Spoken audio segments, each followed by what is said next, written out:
اوپر سے اس نے پیدا کیا فی ستتی ایامن، یعنی خدائی لحاظ سے 6 دنوں میں یا 6 پیریڈز میں اس کو بڑی ڈیٹیل سے درجہ بدرجہ، لیٹ سے ایوولوشن کے طریقے سے یا جس بھی طریقے سے اس کو ایک پروسیس کے ذریعے پیدا کیا. یہ نہیں ہوا کہ ایسے ہی رینڈملی، وہ جو ہندوؤں کا کانسیپٹ ہے کہ رام کا دل گھبرا رہا تھا، اس کو بور ہو رہا تھا تو اس نے کھیلنے کے لیے دنیا بنا دی، پھر وہ کسی اور چیز میں مشغول ہو رہا ہے، دنیا خود ہی چلی جا رہی. یہ کسی کیلنڈر کا کھیل تماشا نہیں ہے، بڑے اہتمام سے پیدا کی گئی چیز ہے. تو اس کے اندر ایک پرپز ہے، اور یہ وہ چیز ہے جس کو دہریے جو ہے وہ سب سے پہلے نگیٹ کر دیتے ہیں. وہ اتنے اسٹوپڈ ہیں کہ وہ کہتے ہیں کہ بھائی جی خود ہی بن گیا. کیسے خود ہی بن گیا؟ وہ بھائی جی خود ہی بن گیا. بھائی آپ کہیں کہ یہ میرے پاس موبائل ہے، میں کہوں یہ خود ہی بن گیا، تم مانو گے؟ اس کے جواب میں آپ کو ریڈیکل کرنا شروع کر دیں، لو جی کیسی اسٹوپڈ، اصل میں تمہیں پتہ ہی نہیں ہے، اصل میں تم نے سائنس نہیں پڑھی. اور پھر ان کے بعد جو سب سے پہلی اور سب سے بڑی دلیل ہوتی ہے، وہ ایگزیکٹلی وہی دلیل ہے جو مذہبی لوگ دیتے ہیں. وہ دلیل یہ ہے کہ یہ جو دہریے ہیں، یہ اتنے بڑے بڑے زبردست سائنٹسٹ ہیں، یہ دہریے ہیں، یہ خدا کو نہیں مانتے. تو تمہارا خیال ہے وہ بیوقوف ہے؟ انہوں نے پی ایچ ڈی کی ہوئی ہے، انہوں نے کتنی ریسرچ کی ہوئی ہے، انہوں نے ساری یہ جو تم باتیں کر رہے ہو انہوں نے سارا کیا ہوا ہے، سارا انہوں نے زمین و آسمان کا مطالعہ اور معائنہ کیا ہوا ہے. اب وہ خدا کو نہیں مانتے، تو کوئی تو وجہ ہوگی نا نہیں مانتے. یہی چیز ہمارے یہاں لوگ کہتے ہیں، او جی وہ ہمارے مولوی صاحب ہیں، انہوں نے 14 علوم حاصل کیا ہوئے ہیں، انہوں نے یہ کیا ہوا ہے. اب وہ انہوں نے یہ فتویٰ دیا ہے کہ اسلامک بینکنگ جو ہے وہ بالکل ٹھیک ہے. تو کوئی تو وجہ ہوگی نا. ٹھیک ہے، اب تو تمہاری تو اتنی عقل اور اتنی سمجھ نہیں ہے نا کہ ہم اس کا نزدیک کر سکیں. ہر جگہ پر جہاں آپ کو عقل استعمال کرنے سے روکنا ہوتا ہے نا، اس طرح کے آرگومنٹ دیے جاتے ہیں. آپ کو نظر آ رہا ہے، بیسک سمپل کامن سینس ہے، کوئی انسان جو کاروبار کرتا ہے اس کو نظر آ رہا ہے کہ اسلامک بینکنگ سیدھا سیدھا سود ہے، نام بدل دیا بس. اسی طرح جو انسان آنکھ کھول کر آسمان زمین کو دیکھتا ہے اس کو نظر آ رہا ہے ایک ایک ذرے میں یہ شہادت ہے کہ اس کا کو پیدا کرنے والا ہے، اور جس نے پیدا کیا ہے وہ بڑا ہی زبردست اور بڑا ہی عقل والا، بڑا ہی حکمت والا ہے. کہتے نہیں نہیں نہیں یہ بگ بینگ ہو گیا، یہ ہو گیا فلاں. بگ بینگ سے خود ہی زمین بن گئی، خود ہی سورج بن گیا. پھر زمین میں اصل میں وہ مٹی بھی تھی اور کیچڑ بھی تھا، اور پھر آسمان سے ابتدا والی بارش ہوئی تو پھر اس کے اندر وہ بارش برسی تو اس میں زندگی پیدا ہو گئی، تو اس میں امیبا بن گیا، تو پھر امیبا سے بڑا ہو گیا، پھر اس سے بندر بن گیا، پھر اس سے انسان بن گیا. وہ آپ کہیں کہ بھائی یہ میرے ہاتھ میں موبائل ہے، میں کہوں یہ خود ہی بن گئی، تو تم مانتے نہیں. اور اتنا زبردست انسان ہے، اس کو تم کہتے ہو خود ہی بن گئے.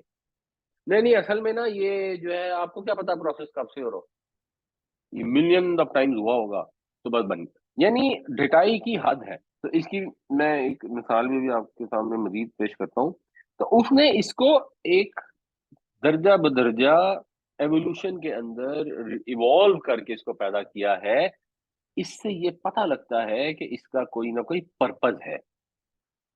ثم استوى علی العرش، استوا کا مطلب ایسے ہوتا ہے برابر ہونا، خط استوا ہوتا ہے اکویٹر. تو برابر ہونا، سیٹل ہونا. تو پھر اگر الہ ہوگا تو اس کا مطلب ہے کہ کی طرف متوجہ ہونا، جو سورہ بقرہ میں آتا ہے ثم استوى الی السماء. اور اگر اعلیٰ ہوگا تو اس کا مطلب ہوگا کہیں پر سیٹل ہونا. اب یہ مجبوری ہے لینگویج کی کہ ہمارے ہاں ظاہر سی بات ہے ایسے ہی الفاظ استعمال ہوں گے کہ بادشاہ جو ہے وہ تخت نشین ہو گیا، تخت کے اوپر اس نے بیٹھ کر سارے انتظامات سنبھال لیے، رونق فروغ ہو گیا. اب انہی الفاظ میں اللہ تعالیٰ جو ہم سمجھ سکیں اپنی محدود عقل کے مطابق، انہی الفاظ میں اللہ تعالیٰ یہ بیان فرماتے ہیں. اب ہمیں یہ ایگزیکٹلی اس کو یوں نہیں کہہ سکتے کہ کوئی تخت ہے اور اس پہ اللہ تعالیٰ بیٹھ گیا ہے، بٹ یہ تو ایک اس کی قدرت کی ایک طرح سے ڈپکشن ہے جو کو ہم اپنی عقل سے بس سمجھ سکیں. تو پھر وہ جلوہ فرما ہوا عرش پر، اور یہ زمین آسمان بنانے کے بعد جلوہ فرما ہو گیا عرش پر، اس نے اس کو چھوڑ نہیں دیا. یدبر الامر، وہ تدبیر کرتا ہے سب امور کی. دبرا یدبر تدبیرن، تو یہ باب تفعیل ہے اور اردو میں بھی اسی طرح استعمال ہوتا ہے تدبیر کے لفظ سے. تو وہ انتظام کرتا ہے اس نے معاملات کا انتظام سنبھالا ہوا ہے، انہیں چھوڑ نہیں دیا. اسٹوپڈ لوگ ہیں جو کہتے ہیں کہ اللہ نے کائنات پیدا کر دی، اس کو یوں چھوڑ دیا جیسے چلتی رہے. یعنی بڑے لوگ ہیں جو خدا کو تو چلو مجبور ہو کے مان بھی لیتے ہیں، مگر پھر وہ کہتے ہیں کہ نہیں دیکھیں نا، جیسے وہ پرویز اودوائی صاحب یہ فرماتے ہیں کہ جی مولوی صاحب سے میں نے پوچھا کہ مولوی صاحب آپ کہتے ہیں کہ زلزلے اس لیے آئے کہ وہاں کے رہنے والوں نے گناہ کیے تھے. خیر مولوی صاحب کو بھی یہ نہیں کہنا چاہیے، ان کو کیا پتا زلزلہ اس وجہ سے آیا کہ لوگوں نے گناہ کیے تھے یا اللہ کی کوئی اور حکمت تھی. یہ اس طرح کی اسٹیٹمنٹ بھی غلط ہوتی ہیں. مگر مولوی صاحب پھر یہ بتائیں چاند پر کیوں زلزلے آتے ہیں؟ چاند میں تو کوئی لوگ ہی نہیں رہتے، تو وہاں تو گناہ ہی نہیں ہوتے، پھر وہاں کیسے زلزلے آتے ہیں؟ حالانکہ انتہائی احمقانہ کی بات ہے. کسی بھی چیز کے ہونے کے لیے کوئی ضروری تو نہیں کہ ایک فیکٹر ہو. تو زلزلے اس لیے بھی آتے ہیں کہ اللہ تعالیٰ نے ایک سسٹم رکھا ہوا ہے جس کے اندر وہ پلیٹیں موو کرتی ہیں اور زلزلہ آ جاتا ہے، ٹھیک ہے. اور زلزلے اس لیے بھی آ سکتے ہیں کہ اللہ تعالیٰ کسی قوم سے ناراض ہو گیا، اس نے عذاب نے، اب تو آسمانی عذاب اس طرح آتے بھی نہیں ہیں ویسے، مگر گناہوں کی سزا کے طور پہ اگر اللہ نے کسی کو عذاب دینا تو اللہ کا کون ہاتھ روک سکتا ہے؟ دونوں وجوہات ہو سکتی ہیں. ہم کو یہ نہیں کہنا چاہیے کہ جی وہ آزاد کشمیر میں زلزلہ آیا نا تو وہاں کے لوگ بڑے گناہ گار تھے، وہ ہم سے زیادہ نیک لوگ ہوں گے، وہ اللہ تعالیٰ کی سے آزمائش بھی ہو سکتی ہے، وہ تو ایک اللہ کا سسٹم ہے. مگر اللہ نے یوں نہیں ہے جو دہری سائنسدانوں کا خیال ہے کہ بس جی زمین ہے اور خود ہی سسٹم ہے اور خود ہی چلی جا رہا ہے. اللہ تعالیٰ نے ان چیزوں کو 6 دنوں میں 6 ادوار میں بنایا تاکہ ایک سسٹم سیٹ ہو جائے اور اس پہ آٹو فنکشننگ پہ آ جائے. مگر انتظام اللہ نے سنبھالا ہوا ہے اور اللہ تعالیٰ جہاں چاہتا ہے وہ انٹروینشن کرتا ہے. جدھر چاہتا ہے ادھر ہی بارش ہوتی ہے، جدھر اللہ نہیں چاہتا ادھر بارش نہیں ہوتی. ایسا نہیں ہوتا کہ کوئی صاحب کا فارمولہ ہے جس کے حساب سے ادھر ہی بارش ہونی ہے. اس کے اندر اتنی زیادہ انٹریکیسی ہوتی ہے کہ اگر آپ یہ دیکھیں کہ ایک علاقے میں بارش ہوئی اور اس کے قریب والے علاقے میں نہیں ہوئی، تو اس کی وجہ یہ تھی، ایک اس کو رول کہتے ہیں، ہم مینجمنٹ میں پڑھتے ہیں 5 وائز. کوئی بھی کام ہونا تو کہتے ہیں اچھا جی یہ کیوں ہوا، پھر اس کے پیچھے ایک آدمی دفتر لیٹ آیا، بھائی کیوں آئے لیٹ، اس کو پہلے آگے چلو نا. وہ کہا جی غلطی ہو گئی میں لیٹ ہو گیا جی مجھے معاف کر دو. بٹ اس کو خود اپنا انالیسس کرنے کی ضرورت ہے یا اس کے باس کو اس سے پوچھنے کی ضرورت ہے کہ بھائی کیوں لیٹ ہو گیا. وہ جی میں اس لیے لیٹ ہو گیا کہ میرا الارم نہیں بجا. اچھا جی الارم کیوں نہیں بجا؟ وہ جی وہ اس کے سیل ختم ہو گئے. تو اگر اس کے سیل ختم ہو گئے تھے تو کیوں ختم ہو گئے تھے؟ وہ جی اس کی پراپر مینٹیننس نہیں کیا، وقت پر چیک نہیں کیا کہ الارم کے سیل ٹھیک ہے. یعنی آگے اس کے بعد وہ پریکٹس بنائے گا تو روزانہ سونے سے پہلے چیک کرے گا کہ سیل کام کر رہے ہیں یا نہیں کر رہے ہیں، تاکہ صبح ٹائم پر اٹھ سکے. یا اگر موبائل کا الارم ہے تو تھوڑا چیک کر کے سوئے گا کہ موبائل میں انف بیٹری ہے یا نہیں ہے، ورنہ اس کو چارجنگ کر کے سوئے گا. جب آپ وائس کی ڈیٹیل میں جاتے ہیں تو پھر آپ اصل روٹ کاز تک پہنچتے ہیں. بزنس میں ہر جگہ لوگ روٹ کاز کرتے رہتے ہیں، اس میں نہیں کرتے. بھائی بارش ہو گئی کیوں جی؟ کیونکہ وہاں آسمان میں پریشر بن گیا، پہلے تو بادل آ گئے. اچھا جی تو بادل ادھر کیوں آئے ادھر کیوں نہیں آئے؟ وہ جی ہوا کا ایسا پریشر ہوتا ہے کہ ادھر پریشر ایسا ڈیولپ ہو گیا کہ ادھر بادل آ گئے ادھر نہیں. ایسا پریشر کیوں ڈیولپ ہوا؟ وہ جی اس کی تو لاکھوں وجوہات ہو سکتی ہیں، اور وہ اتنی انٹریکیٹ وجوہات ہوتی ہیں کہ مثال کے طور پر اگر ایک پرندہ کہیں بیٹھا ہے اور اس نے 10 بجے ایگزیکٹ 10 بجے اپنے پر پھڑ پڑائے، اور اگر اس نے اپنے پر نہیں پھڑ پڑائے تو اس سے جو پریشر کریٹ ہوگا، جو ہوا میں ارتعاش وائبریشن ہوگی، اس سے اگلے 7 دنوں بعد ڈٹرمن ہوگا کہ ایکچولی کہاں جا کے بارش ہونی. وہ اس کو امپیکٹ کرے گا. اب اس پرندے کے دل میں یہ بات آنا کہ میں 10 بجے پر پھڑ پڑاؤں یا 10 بج کے 3 منٹ پہ پھڑ پڑاؤں، یہ سب تو اللہ کے قبضہ قدرت میں ہے. تو اب وہاں تک جب بھی اینڈ میں آپ جاتے ہیں نا تو اینڈ میں ایک چیز بنتی ہے جس کو آپ آسانی کے لیے کہتے ہیں جی چانس کا پروسیس ہے. یہ تو بائی چانس ہو گیا. جو آخری جواب ہوتا ہے نا وہ ہوتا ہے بائی چانس. اس نے بھی بڑی محنت کی، اس نے بھی بڑی محنت کی، یہ بھی بڑا قابل تھا، یہ بھی بڑا قابل تھا، اور اس نے جس علاقے میں جس مارکیٹ میں کام کرنا شروع کیا نا وہاں پہ لوگ بینکرپٹ ہو گئے تو اس کا بزنس بھی بینکرپٹ ہو گیا. اب یہ تو قسمت ہے. تو جو قسمت ہے ایکچولی وہ اللہ کی مرضی ہوتی ہے، اللہ تعالیٰ کا انتظام ہے، اللہ نے انتظام سنبھالا. اب یہ سمپل بیسک کامن سینس کی بات ہے. اللہ تعالیٰ نے سادہ سادہ چیزیں بتائی ہیں، سادہ سادہ اس کو سمجھنا چاہیے کہ اس نے یہ سب کچھ کیا، ان کا انتظام سنبھالا ہوا ہے. ان ربکم اللہ الذی خلق السماوات والارض فی ستۃ ایام ثم استوى علی العرش یدبر الامر.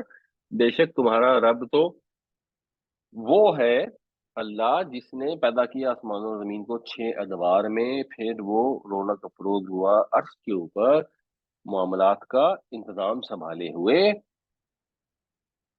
جب وہ رونق افروز ہوا، جب یہ سب پتہ لگ گیا تو پھر یہ بھی پتہ لگا کہ اتنا بیلنس ہے، اتنا سسٹم ہے تو کوئی اس کے اندر کمی نہیں ہونی چاہیے.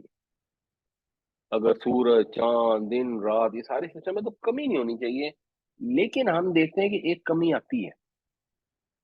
ہمیں یہ پتہ لگتا ہے کہ ایک آدمی ہے، اس نے ایک معصوم بچی پر ظلم کر کے اس کو قتل کر دیا. اب آپ نے اس کے جواب میں ڈھونڈ ڈال کے پھانسی دے دی. لیکن جو تکلیف اس معصوم کو پہنچی اس کا تو زیادہ نہیں ہو سکتا نا.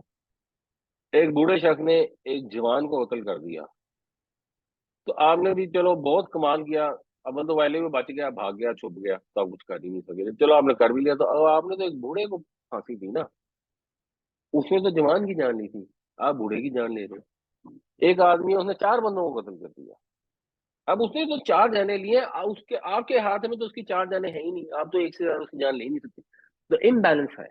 تو اگر یہاں امبیلنس ہے تو یہ کائنات خود پکار پکار کر کہہ رہی ہے کہ ایک اور وقت آئے گا جہاں پر اس امبیلنس کو کریکٹ کیا جائے گا. اگر یہ دنیا کی زندگی ہے جہاں پر عدل نہیں ہو سکتا اور کائنات کی ہر چیز میں اس کے علاوہ عدل ہے، تو پھر عدل کے لیے ایک دوسری زندگی بھی آئے گی. جو دوسری زندگی آئے گی اس کے لیے بچنا چاہیے. یہ اگلی آیتوں میں بھی یہی موضوع آ رہا ہے. اس کے لیے انتظام کرنا چاہیے. تو لوگوں نے اس کا ایک آسان انتظام یہ کیا کہ ہم سفارش کر لیں گے. یعنی انسان یہ چاہتا ہے کہ میں نے اپنے نفس کی پوجا کرنی ہے. جو میرا نفس کہتا ہے میں نے وہ کرنا ہے، خواہش نفس کے پیچھے چلنا ہے. میں نے نہیں خدا کا حکم ماننا، مجھ سے نہیں مانا جاتا. آسان آسانی ہے. اللہ کا حکم ماننے کے لیے کچھ ایفرٹ کرنی پڑے گی نا. حالانکہ کچھ اتنی تکلیف نہیں ہے. لا تکلف نفسا الا وسعها. کسی جان کو اس سے زیادہ تکلیف نہیں دی جاتی، مگر انسان کہتا ہے کہ میں نے نہیں کرنا. تو پھر اس کے وہ سولوشن سوچتا ہے. ایک سولوشن تو اس نے آسان سوچ لیا، جو دہریوں نے سوچا ہے کہ خدا ہی نہیں ہے. چلو مسئلہ ہی ختم. جب خدا ہے ہی نہیں تو نہ گلٹ، نہ نیکی کرنے کی خواہش، نہ کوئی ویلیو سسٹم. پھر وہ انہوں نے دنیا کا انتظام چلانے کے ایک ویلیو سسٹم ایجاد کر لیا جو ایکچولی ریلیجن کا ویلیو سسٹم ہے. اس کو اختیار کر کے کہتے ہیں کہ نہیں نہیں، اصل میں تو ہم نے یہ دنیا کے نظام کے لیے یوٹیلیٹیرین یہ سسٹم ہے. ایک لوگوں نے سولوشن یہ نکالا کہ ہماری سفارش ہو جائے گی. کسی نے بتوں کو سفارشی بنا لیا، کسی نے پیر و فقیروں کو بنا لیا، کسی نے یہ آس لگا لی کہ نبی کریم صلی اللہ علیہ وسلم شافع محشر ہے، میں ساری زندگی ملاوٹ کرتا رہوں گا، میں جا کے کسی کو قتل کر دوں، وہ اللہ کے نبی نے کہنا یہ تو میرا امتی ہے، وہ میری سفارش کر دیں گے. تو یہاں اس کو کلیئر کر دیا گیا کہ جب کائنات کا بنانے والا اللہ ہے، جب ہر چیز کا نالج رکھنے والا اللہ ہے، آپ سفارش کریں. مثلا یہ مثال نہیں بنتی اللہ کے ساتھ، بٹ آپ کسی تھانے دار کے بعد چلے جائیں گے، اس کو سفارش کرنے بھائی آپ نے جو بندہ پکڑا آپ نے غلط پکڑ لیا، آپ کو غلطی لگی ہے. آپ کو پتہ نہیں، وہ تو بڑا شریف آدمی ہے، ہم تو اس کو جانتے ہیں، کسی نے جھوٹی گواہی دی ہے اس کو متعلق، تو برائے اگر اس کو چھوڑ دیں. یا عدالت میں جا کے آپ کہیں گے نہیں جی یہ تھانیدار صاحب غلطی کر رہے ہیں. اللہ کو جا کے کون کہے گا کہ آپ کو غلطی لگی، آپ کو پتہ نہیں لگا، ہمیں پتہ ہے اور آپ کو نہیں پتا. اللہ تعالیٰ تو ہر چیز جانتا ہے. تو اللہ کے ہاں کوئی سفارش ہو ہی نہیں سکتی. ما من شفیع، نہیں ہے کوئی شفیع الا مگر من بعد اذنہ، اس کی اجازت کے بعد. اس کی اجازت کے بغیر کوئی سفارشی نہیں ہے. کسی کا زور نہیں چلتا کہ وہ جائے اور پکڑ لے اور کہ جی میری مانے میری مانے، میری امت کو چھوڑ دیں، میرے مرید کو چھوڑ دیں. کوئی اس غلط فہمی میں نہ رہے کہ اللہ کے انصاف کو وہ تبدیل کر دے گا. اللہ کے انصاف سے کسی کی سفارش کے ذریعے اپنے آپ کو بچا لے گا. اس دن بھی اللہ کے حضور میں اللہ کی اجازت کے بغیر کوئی سفارش کے لیے زبان نہیں کھول سکے گا. اور کوئی سفارش ایسی نہیں ہوگی جو باطل کو حق کر دے اور حق کو باطل کر دے. اللہ تعالیٰ ہر چیز کا جاننے والا ہے. اللہ تعالیٰ خالق ہے. اللہ تعالیٰ معاملات کا انتظام سنبھالے ہوا ہے. کسی کی ضرورت نہیں کہ رب بن جائے ایسا جو اس کی مرضی کے خلاف کچھ کر سکے. ذالکم اللہ ربکم، یہی اللہ ہی ہے جو تمہارا رب ہے، اور کوئی ایسا رب نہیں ہے جو اس کی مرضی کو بدل سکے. فعبدوہ، پس اس کی عبادت کرو. بس یہ جھوٹے بہانے مت ڈھونڈو. سفارش ہے، شفاعت ہے، وہ شفاعت ہے ان عظیم ہستیوں کی عزت افزائی کے لیے. جیسے آپ اسکول میں بلاتے ہیں مہمان خصوصی کو، اور آپ مہمان خصوصی کو کہتے ہیں کہ جی یہ فلاں بندے کو انعام دے. وہ فلاں بندے کو انعام دے دیتا ہے. اس میں اس بندے کی بھی عزت افزائی ہوتی ہے اور مہمان خصوصی کی بھی عزت افزائی ہوتی ہے. وہ بھی گھر جا کے بتاتا ہے کہ جی آج مجھے چیف گیسٹ بنایا گیا تھا. نبی کریم صلی اللہ علیہ وسلم، فرشتے، نیک لوگ، دوسرے انبیاء سب سفارشیں کریں گے، شفاعتیں کریں گے. کیوں؟ اللہ تعالیٰ فرمائیں گے اس کے لیے سفارش کرو، اس کے لیے سفارش کرو. وہ لوگ ہوں گے جنہوں نے 33 نمبر لے لیے ہوں گے یا 32 نمبر لے لیے ہوں گے اور رہتی نمبر دے کے ان کو پاس کرنا ہوگا. تو اللہ تعالیٰ کہیں گے کہ اپنے بندوں کی عزت افزائی کرنے کے لیے انہیں کہیں گے جی آپ ان کی سفارش کریں. اللہ تعالیٰ سفارش قبول فرمائیں گے. یہ والی سفارش ہوگی.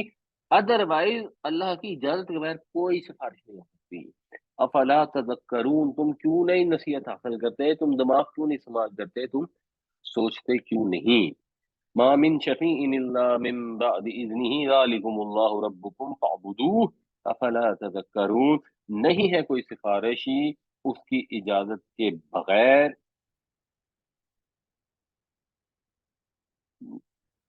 یہی اللہ ہے تمہارا رب، پس اس کی عبادت کرو. کیا تم نصیحت حاصل نہیں کرتے؟ الیہ مرجعکم جمیعا، اسی کی طرف تمہارا لوٹنا ہے سب کے سب کا. جو رب ہے جس نے بنایا ہے لوٹ کے بھی اسی کے پاس ہی جانا ہے، اور وہاں کوئی مولا مرجع نہیں ہوگا. وہی ہے مرجع، اسی کی طرف لوٹنا ہے، اور اسی نے اگر کچھ کرنا ہے تو کرنا ہے، اس کے مقابلے میں کوئی تمہاری مدد نہیں کر سکتا. اور تم سب لوٹو گے، تم بھی لوٹو گے، اور جن کو تم نے اپنا سفارشی سمجھا ہے وہ بھی اسی کے حضور میں لوٹیں گے، اور وہاں پر سب کے سب اس کے حضور خوف زدہ کھڑے ہوں گے کہ اب آگے کیا ہوتا ہے. وعد اللہ حقا، یہ اللہ کا وعدہ ہے سچا.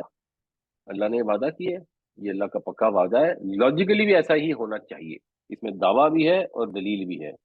انہ یبدأ الخلق، بے شک وہ ابتدا کرتا ہے تخلیق کی. وہی تو ہے جو خلق کا، تخلیق کا، مخلوق کا آغاز کرتا ہے. خلق کا مطلب ویسے دونوں ہو سکتے ہیں، بٹ مخلوق ہوتا ہے جیسے ہم کہتے ہیں خلق خدا. ثم یعیدہ، پھر وہ اس کا اعادہ کرے گا، پھر وہ اس کو ریپیٹ کرے گا. یہ بھی ایک مشرکین مکہ میں بھی ایک گروہ ہوتا تھا جو کہتے تھے کہ ہم نے دوبارہ ایسا ہی نہیں ہونا. ابھی بھی جو اگنوسٹک قسم کے لوگ ہوتے ہیں وہ کہتے ہیں کہ اچھا یار ہوگا وہ خدا، بڑا اتنی ٹینشن گئے ہیں، ہم نہیں اس کو جاننے میں زیادہ انٹرسٹڈ. فی الحال ہم اس میں کنوینس نہیں ہے کہ کون سا والا خدا صحیح ہے، کوئی نہ کوئی ہوگا. ٹھیک ہے، ایک ایتھیسٹ ہوتے ہیں، ایک اگنوسٹک ہوتے ہیں. مگر یہ کہ اب ہمیں دوبارہ پیدا کرے گا، ہم تو مٹی میں مل کے مٹی ہو جائیں گے، پھر کہاں سے پیدا ہوگی؟ بھائی جس نے پہلی دفعہ پیدا کیا وہ دوسری دفعہ بھی کر دے گا. اب یہ مثال کے طور پہ ورلڈ ٹریڈ سینٹر ہے، یہ تباہ ہو گیا. اب کو کہ یہ تو دوبارہ بنانا بہت مشکل کام ہے. بھائی کیسے بہت مشکل کام ہے؟ پہلی دفعہ بنانا مشکل کام تھا. جب پہلی دفعہ بنانا، اس کو کنسیو کرنا، اس کو دیکھنا اتنی ہائٹ تک پہنچے گا، اس میں کون سا اسٹیل استعمال ہوگا، کیسے وہ اتنی ہائٹ کے اوپر ہوا کے تھپیڑے برداشت کرے گا، کیسے سروائیو کرے گا، وغیرہ وغیرہ وغیرہ. اس وقت تو واقعی مشکل تھا. جب ایک دفعہ بن گیا تو دوبارہ بنانا تو اس سے کہیں آسان ہے. تو اس نے ابتدا کی تخلیق کی، اس نے خلق کو عدم سے وجود میں لے کے آیا، پھر اس کو ریپیٹ کرے گا. اور کیوں کرے گا؟ جو لاجیکل ہے، جو پہلے سمجھ آ رہا ہے. لیجزی الذین آمنوا وعملوا الصالحات بالقسط، تاکہ بدلہ دیں ایمان والوں کو اور نیک عمل کرنے والوں کو انصاف کے ساتھ، عدل کے ساتھ. تو یہ مقصد ہے قیامت کے آنے کا. ایک آدمی ہے وہ ایماندار ہے، اچھے عمل کرتا ہے، اس کو آگے ایک آدمی نے تھپڑ مار کے اس کی بےزتی کر دی کیونکہ وہ چودھری تھا، وڈیرا تھا یا غریب تھا. اب اس کو جزا چاہیے، تو اس کے نیک عمل کی بھی اس کو جزا ملے گی، اور اس کو یہ جزا بھی ملے گی کہ جس نے برا عمل کیا ہے اس کو اس کا بدلہ ملے گا. وہ جو کافروں کو سزا ملے گی وہ ایکچولی اس کے اندر آتا ہے کہ نیکوکاروں کو صحیح بدلہ عدل کے ساتھ دیا جائے. یہ ضرورت ہے جس کی بنیاد پر اللہ تعالیٰ انسان کو دوبارہ پیدا فرمائے گا. اور کیوں فرمائے گا، یا کیا واقعی فرمائے گا؟ جی واقعی فرمائے گا. یہ اس کا وعدہ ہے جو سچا ہے. الیہ مرجعکم جمیعا وعد اللہ حقا انہ یبدأ الخلق ثم یعیدہ لیجزی الذین آمنوا وعملوا الصالحات بالقسط، اسی کی طرف تم سب کا لوٹنا ہے.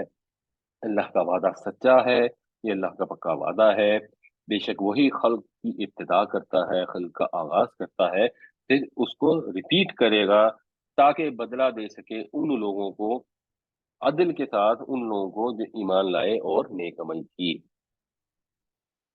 والذین کفروا، اور وہ لوگ جنہوں نے انکار کیا، جنہوں نے کفر کیا، جنہوں نے ناشکری کی، اپنے رب کا جان بوجھ کر انکار کیا. لہم شراب من حمیم، ان کے لیے ڈرنک ہوگا. شراب کا بنیادی مطلب ہوتا ہے ڈرنک.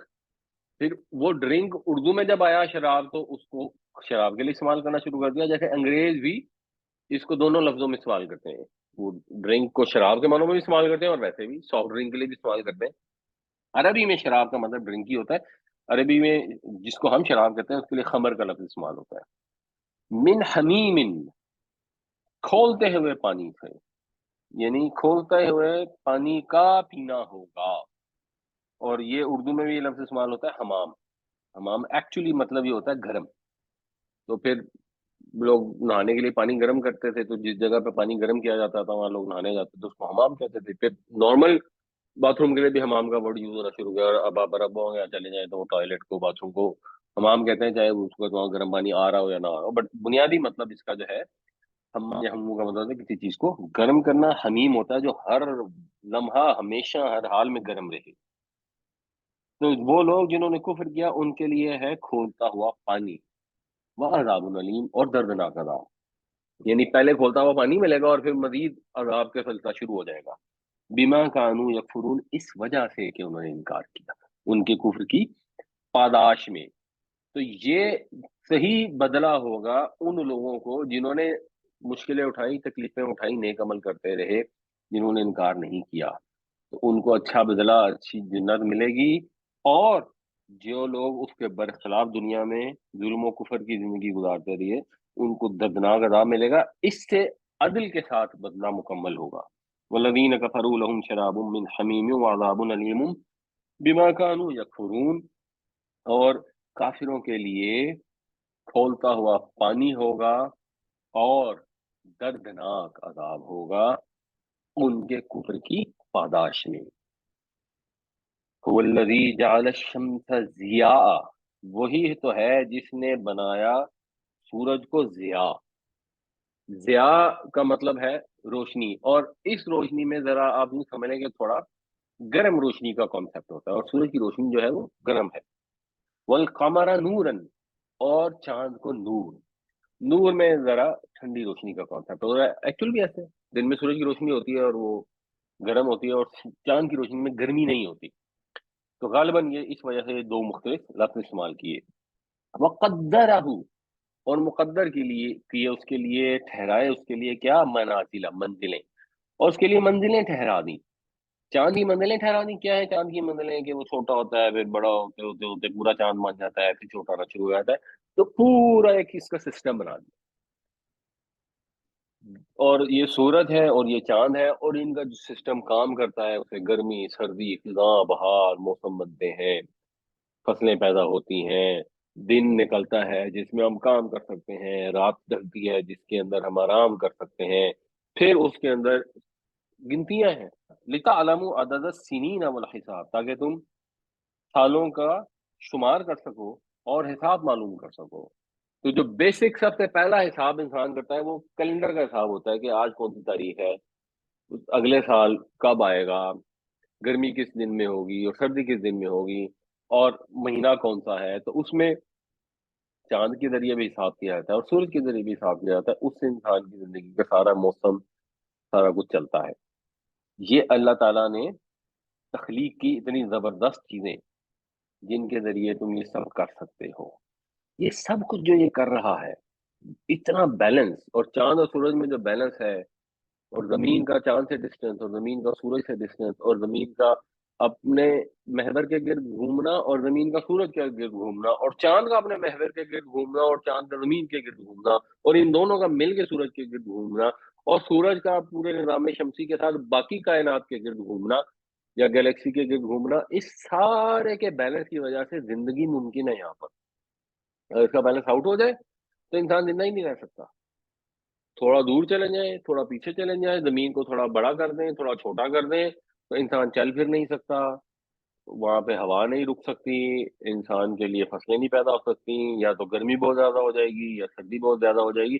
ایسا بیلنس اس نے کریٹ کیا ہے، تو یہ ممکن نہیں ہے کہ یہ خود ہی ہو گیا ہو، او جی بگ بینگ ہو گیا تو بس خود ہی ہو گیا۔ بگ بینگ ہو گیا اور خود ہی ہو گیا، مطلب کیسی اسٹوپڈ بات ہے۔ آپ سورج چاند کے ذریعے حساب کتاب لگاتے ہیں، اور حساب کتاب لگا کے آپ نے اب یہ حساب کی خاطر اب آپ نے گھڑیاں بھی یاد کرنی، یہ گھڑی اگر مثال کے طور پہ کسی کو مل جائے سمندر کے کنارے پڑی ہوئی، اور وہ کہیں خود ہی ہوگی، یہ اصل میں گھڑی جو ہے نا سمندر کے نیچے نا وہ ریت تھی، تو ریت جو ہے وہ جب کنڈینس ہوئی اور اس میں ملینز آف سال لگ گئے، اور لاکھوں کروڑوں اربوں سالوں کے بعد نا وہ اس کے اندر یہ سوئی لگ گئی، اور ویسے گھڑی ہو خراب چل نہ رہی ہو اور آپ کہیں یہ خود ہی بن گئی، تو بڑے سے بڑا دھیریا نہ مانے گا نہیں، انہیں خود ہی نہیں بن گئی. تو یہ ایک خراب گھڑی جو فنکشن بھی نہیں کر رہی، جو زنگ آلود ہو چکی ہے، یہ تو خود ہی بن نہیں سکتی. اور یہ جو اتنی بڑی گھڑیاں ہیں یہ خود ہی بن گئی، کیسی اسٹوپڈ بات ہے. ما خلق اللہ ذالک الا بالحق، نہیں تخلیق کیا اللہ نے اس کو مگر حق کے ساتھ، مگر ایک مقصد کے ساتھ، اس میں پرپز ہے. یہ ایسے نہیں ہے، یعنی اگر آپ دیکھیں کہ کہیں اینٹیں گری پڑی ہیں تو آپ کہیں بھائی ایسے ہی پھینکی ہوئی ہے، بس ٹھیک ہے ایسے ہی پھینکی ہوئی ہے، کسی نے پھینک دی ہے. اور اگر آپ دیکھیں کہ بادشاہی مسجد بنی ہوئی ہے تو اس کو تو آپ یہ نہیں کہیں گے کہ ایسے ہی ہے، آپ کہیں گے ہاں یہ کسی بڑے کاریگر نے بنوائی ہے، بڑے کسی پیسے والے نے بنوائی ہے، بڑا پیسہ خرچ ہوا ہے اور بڑی زبردست ہے، اور اس کا پرپز ہے. کسی نے اینٹیں پھینکی ہو تو آپ کہیں گے ٹھیک ہے، آپ نے کہیں رنگ پھینک دیے، ایک رینڈملی کوئی آپ کا کوئی بورا کھل گیا اس میں چیزیں بکھر گئیں، تو آپ کہیں گے ہاں جی یہ تو ایسی ہی ہے، وداؤٹ پرپز ہے. بٹ اگر کسی نے یہ ایک چھوٹی سی عمارت بنا دی تو آپ کہتے ہیں کہ یار بڑا اس کے اندر مقصد ہے. تو جس نے پوری کائنات بنا دی اس کے لیے کہتے ہیں کہ نہیں اس کا کوئی مقصد نہیں ہے، کوئی پرپز نہیں ہے، بس خود ہی ایسا ہی بائی چانس بن گئی. تو یہ اتنی اسٹوپڈ بات ہے، اتنی اسٹوپڈ بات ہے کہ سمجھ سے باہر ہے کہ لوگ اس پہ اعتبار کیسے کر لیتے ہیں. لیکن پھر آپ کو یہ بھی سمجھ آ جاتی ہے کہ دینی رجحان رکھنے والے لوگ جو ہیں، مذہبی نقطہ نظر رکھنے والے لوگ بھی، وہ بھی ایسی اسٹوپڈ باتیں بے شمار کرتے ہیں، اس پہ بھی اعتبار کر لیتے ہیں. جو یہودی تھے انہوں نے پورا دین تبدیل کر دیا، جو عیسائی تھے بڑے مذہبی لوگ تھے نا، جو انہوں نے ایک خدا کے تین خدا کر دیے، یہ ایسی اسٹوپڈ بات تھی، اس کو بھی لوگوں نے مان لیا. تو کوئی بھی انسان کوئی بھی اسٹوپڈ بات کر سکتا ہے. اپنی قبر میں اس نے کو جانا ہے اور اپنی قبر میں آپ نے جانا ہے. تو آپ کا یہ فرض ہے کہ آپ نے اس چیز کے اوپر غور و فکر کرنا ہے کہ وہ ہستی جس نے یہ ساری چیزیں بنائی ہیں اس نے انہیں بغیر مقصد کے نہیں بنایا، اور مقصد کے لیے بنایا. اور اس کے ساتھ اس نے کہا کیا یفصل الآیات لقوم یعلمون، اس نے تفصیل بیان کر دی اپنی نشانیوں کی، یعنی یہ سورج چاند جو نشانیاں ہیں ان کی وضاحت فرما دی اس نے قرآن بھیج کے. کائنات کے اندر بھی ان کی وضاحت موجود ہے، آپ پہچانتے ہیں اس کے ذریعے، آپ دیکھتے ہیں بیج ڈالتے ہیں اس سے پودا نکلتا ہے، آپ پہچانتے ہیں اسے کہ اچھا اس میں سورج نے یہ رول پلے کیا، ہوا نے یہ رول پلے کیا، پانی نے یہ رول پلے کیا، آپ اس سے بھی سمجھتے ہیں. اور آپ اللہ کی کتاب سے بھی سمجھتے ہیں کہ اس نے اپنی نشانیوں کی، سورج چاند کی، کائنات کی وضاحت کر دی لقومی یعلمون، ان لوگوں کے لیے جو جاننا چاہتے ہیں. یہ فعل جو ہے یہ بہت دفعہ ارادہ فعل کے لیے بھی استعمال ہوتا ہے. تو ان لوگوں کے لیے اس میں وضاحت ہے جو جاننا چاہتے ہیں. جو ڈھیٹ ہو گئے، جو جان بوجھ کے نہیں ماننا چاہتے، وہ تو اسٹوپڈ سے اسٹوپڈ چیز کو بھی مان سکتے ہیں. هو الذي جعل الشمس ضياء والقمر نورا وقدره منازل لتعلموا عدد السنين والحساب ما خلق الله ذلك الا بالحق يفصل الآيات لقوم يعلمون. وہی تو ہے جس نے بنایا سورج کو روشن اور چاند کو نور، اور ٹھہرائی اس کے لیے منزلیں تاکہ تم جان سکو سالوں کا شمار اور حساب. نہیں تخلیق کیا اللہ تعالیٰ نے یہ سب بے مقصد. وہ وضاحت کرتا ہے اپنی نشانیوں کی ان لوگوں کے لیے جو جاننا چاہیں. ان فی اختلاف اللیل والنہار وما خلق اللہ فی السماوات والارض لآیات لقوم یتقون، بے شک رات اور دن کے آگے پیچھے آنے میں، اختلاف کا مطلب یہ بیسیکلی تو خلق سے ہے نا، تو خلق کا مطلب ہوتا ہے پیچھے آنا. تو رات اور دن ایک دوسرے کے پیچھے آتے ہیں، اسی سے پھر اختلاف کا باب افتعال سے آیا.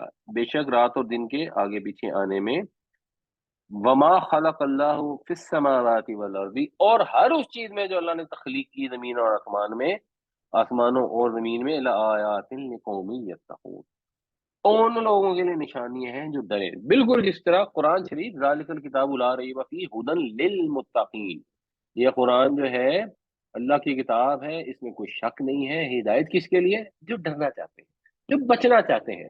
جو ڈھیٹ ہے، جن کو کوئی توجہ نہیں ہے، جن کو کوئی انٹرسٹ نہیں ہے، جن کو پتہ لگ گیا کہ اللہ نے قرآن نازل کر دیا ہے تو کوئی بات نہیں، ہم تو مسلمان ہیں، یہ سمجھے بغیر کہ قرآن ہے کیا، ہمیں پتہ ہی نہیں قرآن میں کیا ہے، اور ہیں ہم جنتی۔ اور ہمیں ہدایت اس لیے کیوں کہ ہم مسلمان کے گھر میں پیدا ہو گئے، چاہے ہم ساری زندگی قرآن پڑھے نہ سمجھے نہ غور کرے۔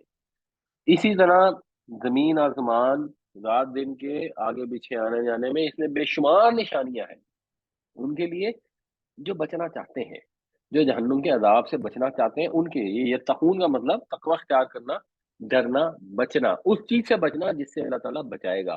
اس کے اوپر غور کرنے سے یہ واضح ہو جاتا ہے کہ یہ ایک دن آئے گا۔ یہ جو سسٹم ہے، رات اور دن ایک دوسرے کے الٹ ہے بالکل، ایک میں روشنی ہے ایک میں اندھیرا ہے، ٹھوکریں کھاتے پھریں گے آپ، ایک گرم ہے ایک ٹھنڈا ہے، لیکن وہ جو ان کے اندر اختلاف ہے، یعنی اس میں وہ اختلاف کا لفظ اس معنی میں بھی آتا ہے کہ آپس کے اندر جو ان کا اختلاف ہے اس کے ذریعے انسان کی زندگی چلتی ہے۔ اگر یہ نہ ہوتی، اگر یہ اپوزٹ ان کی پراپرٹیز نہ ہوتی، سارا دن ہی رہتا سارا سال، یا سارا سال رات ہی رہتی، تب بھی انسان کا سسٹم نہیں چل سکتا۔ تو اس سے یہ کلیئر ہو جاتا ہے کہ یہ سارا کارخانہ ایک ہستی جو بڑی زبردست ہے اس کے ارادے کے تحت کام کرتا ہے۔ جب اس نے سارا کچھ کیا ہے، جب اس معاملات کو سنبھال رہا ہے، تو پھر ایسا تھوڑی ہوگا کہ وہ چھوڑ دے۔ پھر وہ ہوگا جو پچھلی آیتوں میں آیا کہ اس کو بدلہ دیا جائے گا، جو اچھے کام کرے گا اس کو سزا دی جائے گی، جو برے کام کرے گا۔ تو پھر جو لوگ اس سزا سے بچنا چاہتے ہیں، جو اس سزا سے ڈرتے ہیں، وہ اس سے نصیحت حاصل کرتے ہیں، نشانی حاصل کرتے ہیں۔ اور یہی چیز سورہ آل عمران میں بھی آئی تھی، ان فی خلق السماوات والارض واختلاف اللیل والنہار لآیات لأولی الالباب، بے شک زمین و آسمان کے پیدائش میں اور رات دن کے آنے جانے میں عقل والوں کے لیے نشانیاں ہیں۔ الذین یذکرون اللہ قیاما وقعودا وعلی جنوبہم، وہ لوگ جو اللہ کو یاد کرتے ہیں کھڑے بیٹھے پہلوؤں کے بل، وَيَتَفَكَّرُونَ فِي خَلْقِ السَّمَاوَاتِ وَالْأَرْضِ، اور غور فکر کرتے ہیں زمین اور آسمان کے پیدائش میں۔ ہم نے انفارچونیٹلی یہ فیصلہ کر لیا کہ مسلمان تو بخشے بخشائے ہیں، زمین آسمان کی پیدائش میں غور فکر کرنے یہ سارے یا دہریے کرنے یا عیسائی کرنے۔ اللہ تعالیٰ ہم سب کو نیک ہدایت عطا فرمائے، اور ہم کمفرٹ زون سے باہر نکلیں، کچھ محنت کریں، کچھ علم حاصل کریں، دنیا میں ترقی کریں تاکہ ہم آخرت کو سمجھ بھی سکیں اور لوگوں تک بھی دین کا پیغام پہنچا سکیں۔ جب وہ غور فکر کرتے ہیں تو سیدھا سیدھا نتیجہ نکالتے ہیں، ربنا ما خلقت ھذا باطلا، یا اللہ تو نے اس کو بے وجہ نہیں بنایا، فالتو میں نہیں بنایا، فضول میں نہیں بنایا، بے مقصد نہیں بنایا، سبحانک، یا اللہ تو پاک ہے اس بات سے کہ وہ بیکار کام کرے، فقینا عذاب النار، پس ہمیں آگ کے عذاب سے بچا لے۔ اور پھر اس کے اندر ایک بڑی زبردست دعا اگلی آیتوں میں ہے، ربنا انک من تدخل النار فقد اخزیتا، اے اللہ بے شک جس کو تو نے آگ میں داخل کر دیا وہ تو دلیل ہو گیا، اس کو تو نے رسوا کر دیا۔ وما للظالمین من انصار، اور ظالموں کا کوئی مددگار نہیں ہوگا۔ ربنا اننا سمعنا منادیا ینادی للایمان، اے ہمارے رب بے شک ہم نے سنا ایک پکارنے والے کو جو پکار رہا تھا ایمان کے لیے، صلی اللہ علیہ وسلم۔ کیا پکار رہا تھا؟ ان آمنو بربکم، کہ ایمان لاؤ اپنے رب پر، فآمنا، تو ہم ایمان لے آئے، ہم ایمان لے آئے، یا اللہ ہم نے تیرے سامنے سر تسلیم خم کر دیا، ہم نے مان لیا کہ جو تو نے کہا وہ حق ہے، ہر کام تیرا مانیں گے، کمی کوتاہی تو ہو جائے گی۔ ربنا فاغفر لنا ذنوبنا، یا اللہ ہماری گناہوں کو بخش دیجئے، وکفر عنا سیئاتنا، اور ہماری برائیوں کو ہم سے دور کر دیجئے، وتوفنا مع الابرار، اور ہمیں موت دیجیے اپنے وفادار بندوں کے ساتھ۔ ربنا وآتنا ما وعدتنا علی رسولک، اور اے ہمارے رب ہمیں دیجیے، بخشیے وہ جس کا وعدہ کیا آپ نے ہم سے اپنے رسولوں کے ذریعے، ولا تخزنا یوم القیامہ، اللہ ہمیں قیامت کے دن رسوا نہ کرنا، انک لا تخلف المیعاد، بے شک تو اپنے وعدے کے خلاف نہیں کرتا۔